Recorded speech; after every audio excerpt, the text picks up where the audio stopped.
ঘর টিনের হোক কিংবা ইটের, ভালোবাসা থাকলে টিনের ঘরের মধ্যেও স্বর্গের সুখ পাওয়া যায়, আর ভালোবাসা না থাকলে রাজপ্রাসাদের মধ্যেও কোনো প্রাণ খুঁজে পাওয়া যায় না। 2 টাকা ব্যাগে রেখে 10 টাকার শো অফ করার মতো ব্যক্তি আমি নই। হ্যালো বন্ধুরা, কেমন আছো সকালে? নতুন আরো একটি ব্লগ নিয়ে চলে আসলাম। ভিডিওর শুরুতেই হয়তো অনুমান করতে পেরেছো আজকের ভিডিওটা কি নিয়ে হতে যাচ্ছে। কিছুদিন ধরে ভাবতেছিলাম রুমের লুকটা একটু চেঞ্জ করি, যেহেতু কন্টিনিউয়াসলি ফেসবুকে ভিডিও দিচ্ছি আর রুমের ভিডিওটা একটু বেশি দেওয়া হচ্ছে। কিছু মানুষ হয়তো এখন আবার কমেন্টে এসে বলতে পারে টিনের ঘর আবার কিসের লোক। তো আমি তাদের উদ্দেশ্যে একটা কথাই বলবো, যার যেরকম সামর্থ্য তার তো সেরকম ভাবে জীবনযাপন করা উচিত। তো এখন আমার সামর্থ্য আছে টিনের ঘরে থাকার, তার জন্য আমি টিনের ঘরে আছি। যেদিন বিল্ডিং দেওয়ার সামর্থ্য থাকবে অবশ্যই সেদিন বিল্ডিং দিয়ে দেবো। তো যাই হোক, অন্যের কথায় আমি কান দেই না, নিজের মতো করে চলারই চেষ্টা করি। কিছুদিন ধরে ভাবতেছিলাম রুমে কিছু পর্দা লাগাবো যাতে ভিডিওর ব্যাকগ্রাউন্ড গুলো সুন্দর আসে। তাই মাকে বললাম যে চলো আজকে একটু বাইরে যাই, কিছু পর্দা কিনবো। তো এইদিকে আমি, তেজস্বী, মা সবাই রেডি, এখন বের হবো। আর মাকে নিয়ে যাওয়ার একটা মাত্রই কারণ, মার চয়েসটা অনেক ভালো,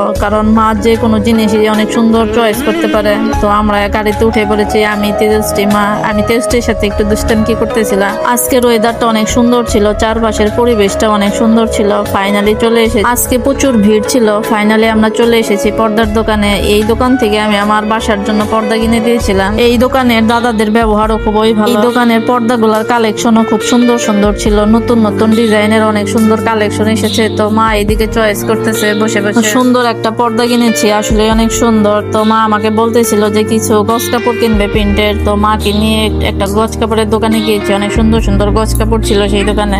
মাকে বলেছি কিছু বেডশিটও কিনতে হবে, তাহলে চলো একটু বেডশিটের দোকানে যাই। তো আমরা বেডশিটের দোকানে যাওয়ার পথে এই দোকানগুলো দেখতে পাই। তো তেজস্বী বললো যে আমি আমরা খাবো, তেজস্বীকে একটা আমরা কিনে দিয়েছি। কিছু সুন্দর সুন্দর বেডশিট দেখলাম। তো ফাইনালি আজকের ভিডিও এই পর্যন্তই শেষ। তো সবাই ভালো থাকবে। ভিডিওটা কেমন লাগলো